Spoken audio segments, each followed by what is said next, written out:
Hello, this is Chef Juan from foodwishes.com with red pozole. That's right, this incredibly comforting dish is a classic cold weather meal that's usually served at New Year's, but this is definitely not a winter only thing. And I think it's amazing no matter what the weather's like. In fact, if you walked into a 100-degree sauna and handed me a bowl of this, I would say thank you and I would eat it. And I would also say, could you please put on a towel? But anyway, the point is this is good any time of the year. And to get started, the first thing we'll need is a whole bunch of pork. And what I have here is some pork shanks, which is basically like the calf muscle. And then I also have some pork feet, which includes the lower ankle bones and literally the foot. Yes, complete with toes. And by the way, if you don't want to eat something called feet, just do what the French do and call them trotters. And then besides those beautifully bony pieces, I also have some nice big chunks of pork shoulder that are basically boneless, except there is one small piece of shoulder blade here. And since that's not going to take as long to cook, we're going to go ahead and pop that in the fridge for now. At which point we'll go ahead and transfer our shanks and feet, trotters, into a nice big pot.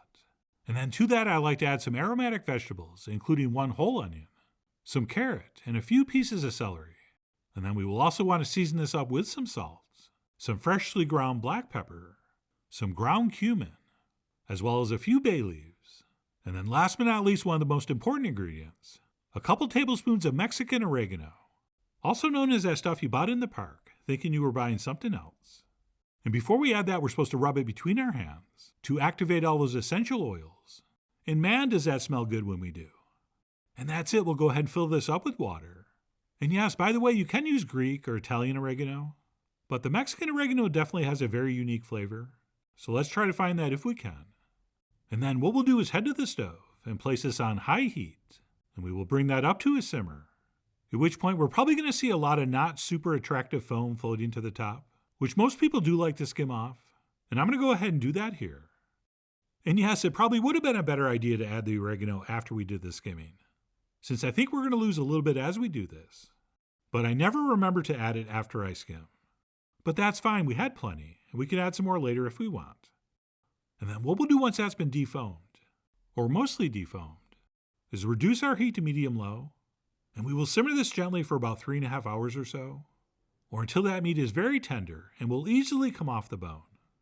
And while that simmers, there are a few other things we can get prepped while we wait. For example, I'm going to throw a handful of garlic cloves in this dry pan that we will set over medium heat. And what we're going to do is roast these garlic cloves still in their skins until they're slightly charred on the outside and just starting to get ever so slightly soft on the inside. And yes, every once in a while, you'll get a clove that just starts dancing all by itself. Oh yeah, there's one in every crowd. And always try to be that one. But anyway, we'll go ahead and pan roast those until, like I said, they get a little bit charred on the outside and they just begin to soften up on the inside.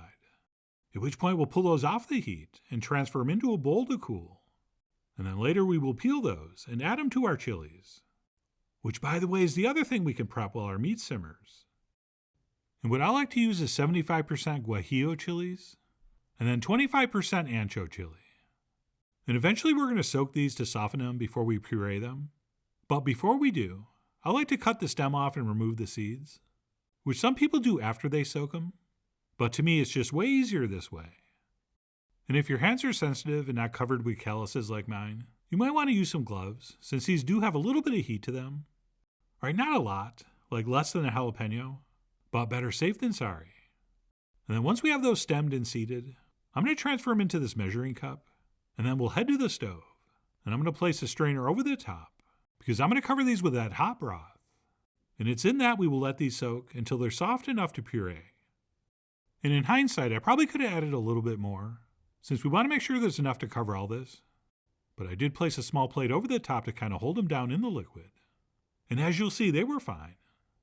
And that's it, we'll simply let those sit and soften until we're ready to use them. And then at this point, we can head back to the stove to check our shanks and trotters. And after about 3 or 3.5 hours, what we're looking for is the meat is very tender, and it will easily come off the bone.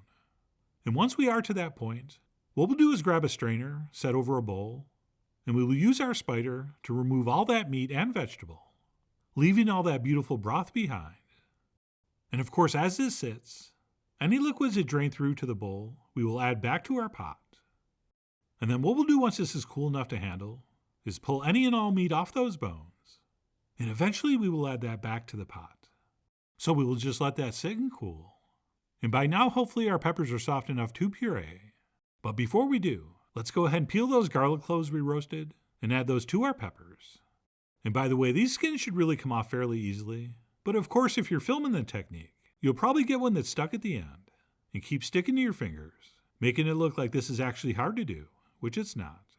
And then what we'll do is take an immersion blender, or of course you could do this in a regular blender, and we'll want to blend this all relatively smooth. And again, I probably could have used a little more liquid here, but I'm nothing if not stubborn, and I didn't feel like stopping and adding more.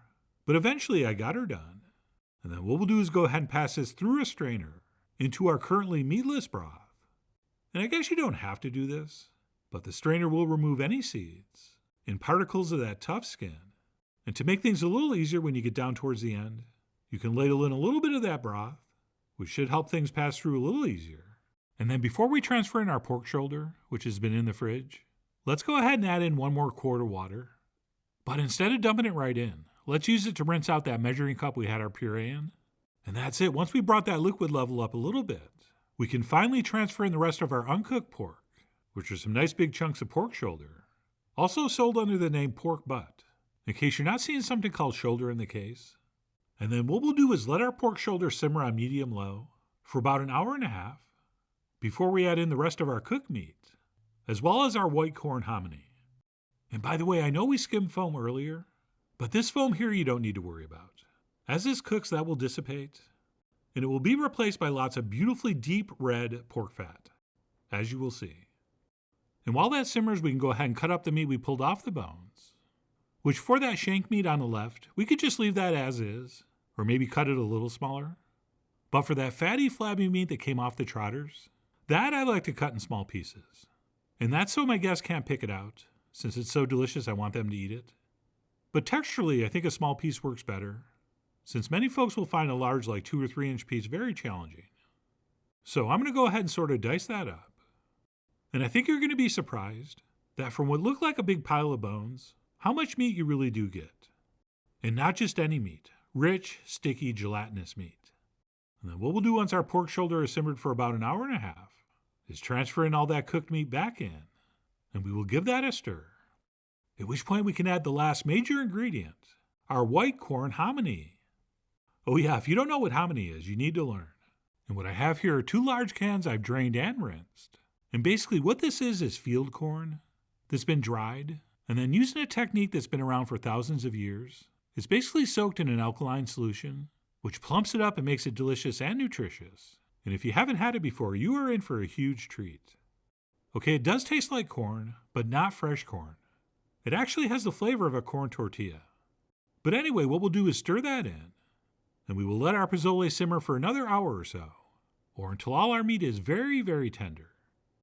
And besides checking for seasoning, and maybe adding some more salt if we need it, the only other thing we might want to do is skim that large quantity of fat off the top, which I always do, because this dish is plenty rich enough. But I should mention, some people like to leave a good amount of that on. All right, they just consider that part of the dish. But anyway, you decide. I mean, you are, after all, the axle foley of your red pozole. But my undercover investigations have revealed that most people will enjoy this more if that's skimmed off. And that's it after this is simmered for about an hour, or longer if you want. And it's looking and tasting exactly how you want. We can go ahead and grab a ladle and serve up. And yes, I like my pozole very meaty and relatively thick. So if you want yours to be brothier, simply add more liquid during the simmering process. But to me, this is perfect.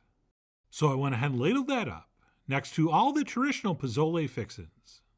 Oh yeah, you gotta have the fixins, which for me include some finely sliced cabbage, as well as some avocado and radish, and onions and peppers. And then I like to finish up with some freshly picked cilantro leaves, as well as some fresh lime. And also, a lot of people like to serve this with hot sauce, but I thought mine had the perfect heat. So after I squeeze on some fresh lime, I'm going to go ahead and dig in. And that, my friends, as we used to say back in the middle of the last decade, was epic. I mean, even without the fixings, this is just a tremendously satisfying bowl of food. But when you combine that rich, succulent, fatty meat and that sweet white corn hominy which, like I said, has kind of a toasted corn flavor. And you combine all that with these cool, crisp, fresh garnishes. It is just an unbelievably fantastic combination. And it's that gelatin produced from those bony pieces that really does make this so rich and satisfying. And yes, as you can see, I do like to have a few chips on hand. Or of course, a nice stack of warm tortillas would also be very nice. But anyway, that's it. How I like to make red pozole, which some people insist is a soup, while others say it's a stew. But you know what it might actually be? Especially if you're using this much meat, I think we might be able to call this a chili. But no matter how you describe it, it is one of the most delicious, most comforting, and best cold weather meals of all time, which is why I really do hope you give this a try soon. So please follow the links below for the ingredient amounts, a printable written recipe, and much more info as usual. And as always, enjoy.